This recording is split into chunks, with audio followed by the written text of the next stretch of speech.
En el versículo 7 dice, bueno, al final del verso 6 dice, ¿en qué te hemos menospreciado? Dicen los sacerdotes. Verso 7 dice, en que ofrecen sobre mi altar pan inmundo. Y todavía dicen, ¿en qué te hemos deshonrado? En que piensan que la mesa del Señor es despreciable. Piensa en los sacerdotes, a quienes se les había dicho, ustedes no van a hacer ningún trabajo, ninguna otra obra. Hay una tribu, la tribu de Leví, que era escogida solamente para servir a Dios en el templo. No podían hacer absolutamente nada más, solo servir a Dios en el templo. ¿A qué hora trabajaban? ¿Cómo conseguían su sustento? Dios les dijo, el que trabaja en el templo va a vivir de lo que se traiga al templo. La gente trae ofrendas, trae animales, trae grano, comida. Entonces de eso, que es para mí, ustedes van a tomar una parte. Pero escuche, como la gente despreciaba a Dios y traía lo peor, lo enfermo, lo dañado, entonces estos sacerdotes decían, no, qué pereza servir a Dios. ¿Quién recibe un pollo regalado que esté pasado, podrido? ¿Quién? Hombre, si usted lo está comprando, usted lo devuelve. Oiga, respete, yo estoy pagando. Pero si es regalado y no es que se lo trajeron de ofrenda a Dios y eso es lo que ellos comían. Entonces, ¿qué tenían que comer? Pollo podrido. No comían pollo, es una forma de decir. Traían lo peor, lo enfermo. Traían becerros, enfermos, cojos, enfermos. Y la carne sabía maluca. Entonces ellos decían, ¿qué tan maluco servir a Dios? Pero iban a otros templos donde habían otros ídolos, por ejemplo, en el templo de Diana, donde se ofrecía un culto que se llamaba culto hierógamo, la diosa de la fertilidad. Y como se hablaba de fertilidad, pues lo más cercano a la fertilidad es la fecundidad. Entonces, las que servían en el templo eran sacerdotisas hermosísimas, literalmente prostitutas. Y a que no se imagina cómo era el culto. Tenga relaciones sexuales con esas mujeres hasta que no más, todas tienen que quedar embarazadas. Y el fruto de su vientre era quemado, entregado o puesto dentro de un horno llamado tofet, que era una estructura, era una especie de horno hecho en piedra, donde por la boca de ese animal, de ese supuesto ídolo Dios, echaban los bebés vivos y así se los ofrendaban a los ídolos. Entonces ellos, Señor, sí, recién nacidos, parían y para el fuego y después a disfrutar del banquete. No fornicando, por eso la expresión que dice, comamos, forniquemos, lo dice la Biblia, porque ese era el culto de ellos. Entonces los sacerdotes decían, allá sí que hay buena comida, y mujeres gratis. Entonces, ¿qué preferían ellos? Dice para allá. Está más bueno, está más prendida la rumba. Y acá, pues para eso, aquí toca. Pero decían, qué molesto y qué horrible servir a Dios. En que piensan que la mesa del Señor es despreciable. Verso 8. Cuando ofrecen el animal ciego para el sacrificio, ¿acaso no es malo? Asimismo, cuando ofrecen el cojo, el enfermo, ¿acaso no es malo? Preséntelo pues a su príncipe, ¿acaso le serás grato o te acogerá benévolo? Dice el Señor de los ejércitos. A la hora de presentar las ofrendas a Dios, ellos dejaban lo mejor para ellos y lo peor para Dios. Por eso dice, va a presentarlo a su príncipe.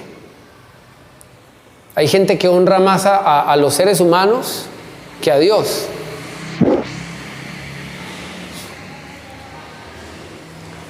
Una persona, a ver, no sé si puedo hablar de esto.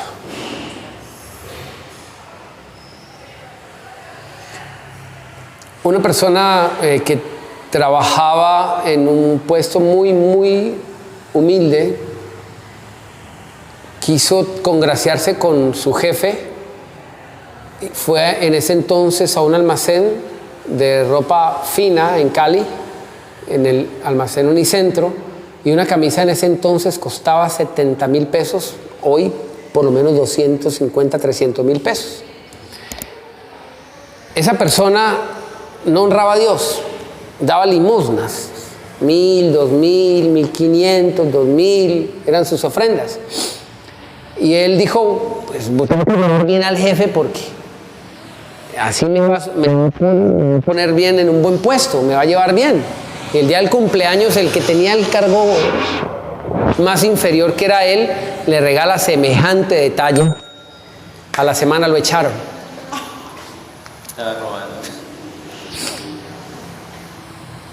No sé. Y me preguntó por qué. Y si usted honrara a Dios como honra a los hombres, le iría mejor, créame. Ese hombre estaba haciendo por los hombres lo que jamás hizo por Dios. Nunca. Por eso dice, vaya, preséntelo a su príncipe. Porque es que mejor las palancas de aquí, es que yo tengo un tío político. Y ahorita en las elecciones nos volvemos, ¡viva el Partido Liberal! No tengo ni idea qué es eso, pero mi tío me va a dar un puesto en la gobernación.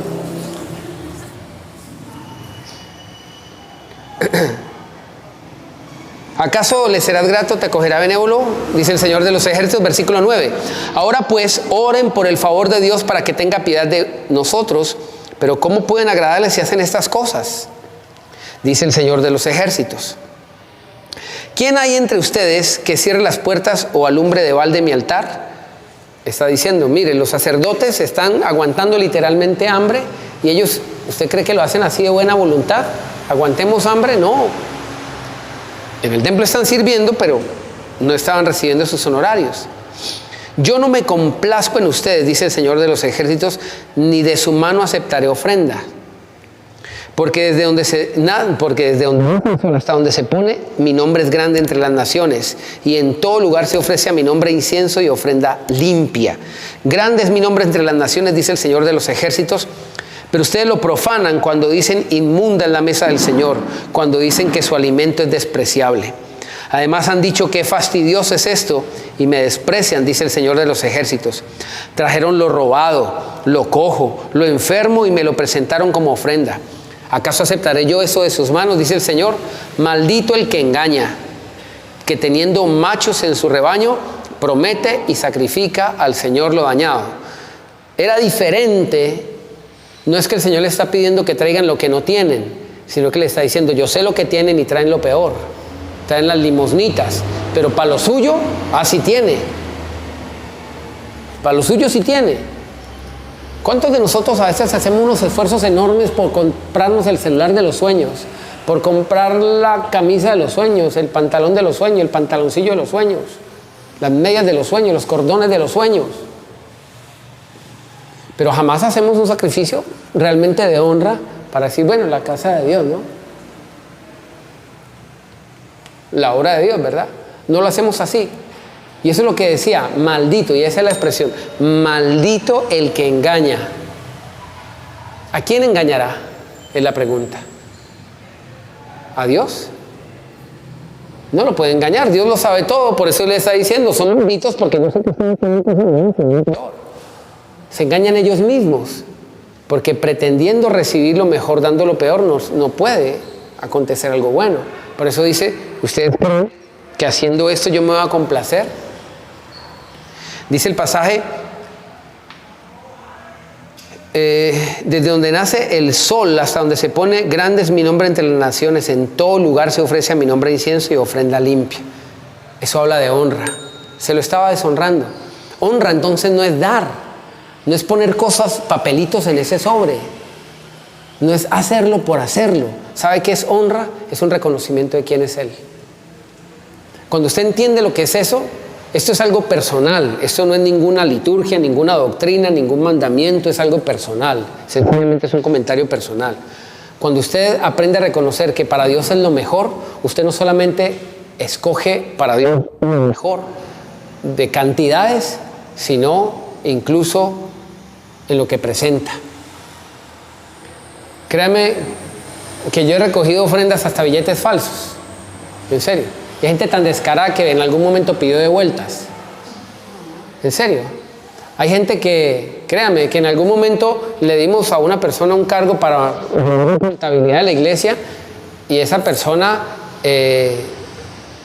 al ver que se le había perdido porque tenía un problema serio esta persona que estaba sustrayendo el dinero de la caja a la iglesia, porque confiamos completamente en él, que era un administrador y demás, reventó la caja y se cogió esa plata y la robó. A los días, no pasaron meses, a los días estaba metido en juegos de azar, en vicios, perdió su familia, perdió su trabajo. Creyó que era cosa ligera. Ofrenda limpia. Maldito el que engaña. ¿Por qué la expresión maldito? Cuando el pasaje comenzaba diciendo yo los amo. ¿Acaso no deberían? En su rebaño promete y sacrifica al Señor lo dañado. Porque yo soy gran rey, dice el Señor de los ejércitos, y mi nombre es temible entre las naciones. Versículo 1 del capítulo 2. Ahora pues, sacerdotes, para ustedes es este mandamiento: si no escuchan y si no deciden de corazón dar gloria a mi nombre, así ha dicho el Señor de los ejércitos, enviaré maldición sobre ustedes y maldeciré sus bendiciones. Es decir, ellos podían pegarse de sus promesas y decir, aquí dice que Dios me va a bendecir, me va a ir bien, me va a ir bien, me va a ir bien. Y Dios dice, le va a ir mal. No, a mí me va a ir bien porque yo soy hijo de Dios. Y Dios dice, lo maldigo. Porque aunque se proclame bendito, son sus hechos los que atraen la bendición o la maldición. Por eso decía, ¿ustedes creen que yo los voy a dar favor si ustedes hacen este tipo de cosas? No los voy a coger benévolo. Maldeciré sus bendiciones y ya las he maldecido porque no se han decidido de corazón. Escuche, era una decisión. La honra es una decisión. Decisión. Nunca existe un no puedo, no me alcanza, es que yo no sé, es que no sé. Es una decisión. Y las decisiones vienen por conocimiento. ¿Sabe por qué se cierran tanto las puertas a veces? Porque cada puerta que se cierra me está conduciendo a un camino que se llama obediencia. Y mientras no camine en la obediencia voy a encontrar tanto portazo en la cara para entender que no es por allí. Porque Dios nos ama. Y a quien ama, disciplina. Disciplina. Y la disciplina no es al presente causa de gozo, dice la Biblia, sino de tristeza. Es decir, esa persona va a caminar de tristeza en tristeza, de tristeza en tristeza, de tristeza en tristeza, hasta que sumada tanta tristeza terminará en amargura. Y en vez de arrepentirse y decir, lo que hace es culpar a Dios porque me bendice, pero no revisa sus caminos. Lo que empiezan es a maldecir a Dios. En vez de hacer lo correcto, se van de la iglesia y se vuelven malos. Ahora sí verás. Yo quería ser bueno, pero usted no me dejó. Me cerraste tanto las puertas que me volviste malo. Ahora sí, estoy en contra tuya. Ja, ja, ja. Ni el diablo es un legítimo rival de Dios, en ninguna manera. Cuanto menos nosotros, hombre. Dios le dijo a Pablo, dura cosa es darte coces contra el aguijón. Es decir, ponga usted un chuzo en la pared y tírese contra él varias veces. Es una tontera, eso es muy duro. ¿Cómo vas a hacer eso? Dios no es el que te quiere volver duro con tanta puerta cerrada. Dios te está mostrando el camino por su benevolencia y te está diciendo, mira, no es por aquí, está mal. Está mal. No es por allí. No es por allí. Tome el camino como estoy diciendo. Pero el que es malo se endurece más. Se endurece más. Pero Dios es tan bueno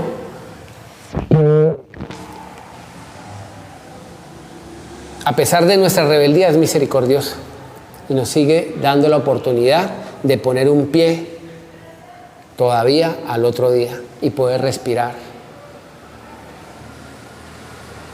¿Sabe cuánta gente se ha levantado y no se ha podido mover? Pero Dios es bueno. Conocí una persona que le dio un síndrome que se llama Guillain-Barré. Un día se acostó normal. Al otro día lo único que pudo mover eran las pupilas. Se hizo del cuerpo en la cama. Dios mío, ¿qué me pasa? Podía solo pensarlo porque no podía ni mover la boca. Con dificultades para respirar. Dios en su misericordia sanó a esa persona. Cuando nos oremos, porque ahí sí Dios, venga, ¿no? Entonces fuimos y le compartimos. Ese mismo esa misma semana la persona ya empezó a recuperar movilidad. Esa persona la llevaban a la iglesia ya cargada después, porque ya podía moverse un poco, pero iba cargada. La iglesia está en un segundo piso, por allá, frente a las canchas panamericanas estábamos, y la llevaban. Y Dios en su misericordia la sanó. Solamente fue a 2 celebraciones después de que Dios la sanó, de ahí para ahí no se volvió a acordar de Dios, y celebren Juanchito todo lo que quiera. Porque así es la gente. Así es la gente. Hay gente, como dice John Edison, que no es gente. Estiércol de sus animales sacrificados y serán arrojados juntamente con él. Y sabrán que yo les envié este mandamiento para que permanezca mi pacto con la tribu de Leví, ha dicho el Señor de los ejércitos. Esa es la deshonra más grande. La tribu tal vez con mayor honra era la de los levitas. La tribu de Leví, que era que servían a Dios. Y Dios dice literalmente, se los voy a presentar al pueblo con excremento en la cara, para que vean lo vergonzoso que es darle la espalda a Dios.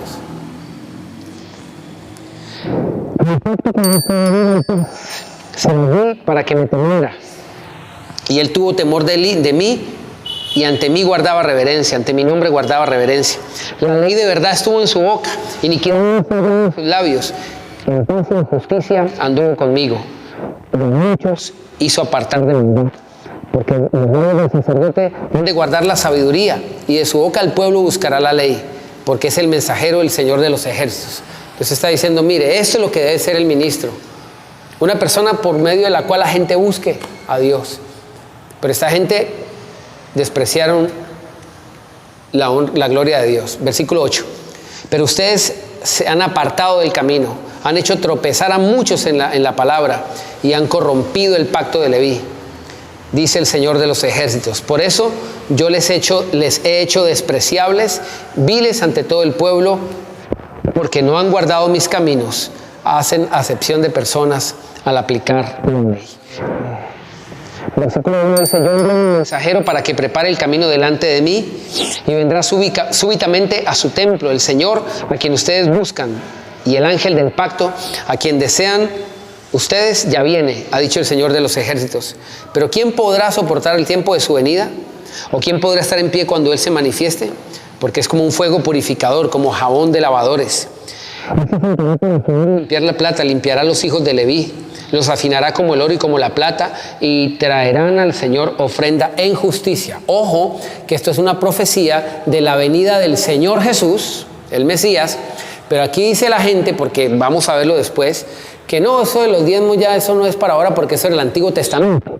Pues en el Antiguo Testamento, donde se hablan los diezmos, que dice que va a venir el Salvador, y ahora va a refinar, dice acá, los hijos de Leví. Es decir, los sacerdotes que le servían a Dios, ahora los va a purificar. ¿Sabe qué dice la Biblia? Que ahora todos los hijos de Dios, todos los que nacemos de nuevo, somos reyes y sacerdotes, o sea, venimos a ser levitas, entre comillas. Todos venimos a ser oficiadores del servicio a Dios, todos somos siervos de Dios, todos. Por eso dice que ahora le vamos a presentar ofrenda en justicia, ofrendas. No, ahí no dice diezmo, sino ofrenda. Vamos a mirar. Entonces, será grata al Señor la ofrenda de Judá y de Jerusalén, como en los días pasados, como en los años antiguos. Ahora, cuando usted ya presente el Mesías, ahora, después de la venida del Mesías, será la ofrenda presentada al Señor tan grata como en el Antiguo Testamento. Para que hay gente que dicen que no, que ya no va. Vamos a terminar en el versículo 5 y luego en la siguiente enseñanza vamos a continuar a partir del versículo 6, donde habla puntualmente de la ofrenda llamada diezmos. Así como lo escuchó. Es que los evangélicos han hecho una distinción tan extraña, diezmos y ofrendas, porque como ponen en el sobrecito diezmos y ofrendas, y no entienden que las ofrendas es la presentación de una honra a Dios, y son diferentes tipos, y dentro de una ofrenda caben una forma de ofrenda que se llama diezmo, y dentro de otras ofrendas, ofrendar significa dar. Dentro de lo que tú das a Dios hay diferentes tipos de dádivas, por decirlo así, y eso lo explicaremos luego. El versículo 5, para terminar. Vendré a ustedes para juicio y testificaré sin vacilar contra los hechiceros y los adúlteros, contra los que juran falsamente, contra los que defraudan en su salario al jornalero, a la viuda y al huérfano, contra los que hacen injusticia al extranjero, sin tener temor de mí, dice el Señor de los ejércitos. En pocas palabras, Dios va como dice Zacarías, ajustará la plomada al cordel. En pocas palabras, Dios viene, el Mesías viene, el Salvador, para poner cada cosa en su lugar, para que la gente entienda que no se trata de poner papelitos en un sobre, ni moneditas, ni metales. Se trata de una disposición de corazón. Esta gente estaba trayendo ofrendas al altar de Dios, ¿sí o no? ¿Sí o no? Pero estaban trayendo lo peor. ¿Y por qué traían lo peor? Porque eso es lo que tenían en su corazón. Pero para otro lado sí daban bueno. Para otro lado sí daban bueno. ¿Quién realmente está sentado en el trono de nuestro corazón? ¿Dios o nosotros mismos? ¿Qué reloj le comprarías a tu jefe? ¿Qué zapato le comprarías a tu? Yo recuerdo una vez una consejería que tuve y una muchacha, muy extraño en mujeres, usualmente esto lo encuentran los hombres. Esa mujer, después de que la traicionó su novio, me hizo un inventario de lo que le había regalado. Que me costaron 250,000 pesos. Y hizo una cuenta de varios millones. O sea, yo he escuchado esos nombres, yo los he visto, que le hacen inventario y que no sé qué, pero era muy extraño. Era una mujer y hacía un inventario de cosas. Y yo le hice la pregunta, y tú, o sea, eso representa algo considerable de tu salario. Pues obvio, eso es un hueco grandísimo, con eso hago tal cosa, con eso merco, con eso no sé qué. Ah, bien, tú estarías dispuesta a poner a Dios en el mismo lugar por lo menos, o en un lugar más privilegiado.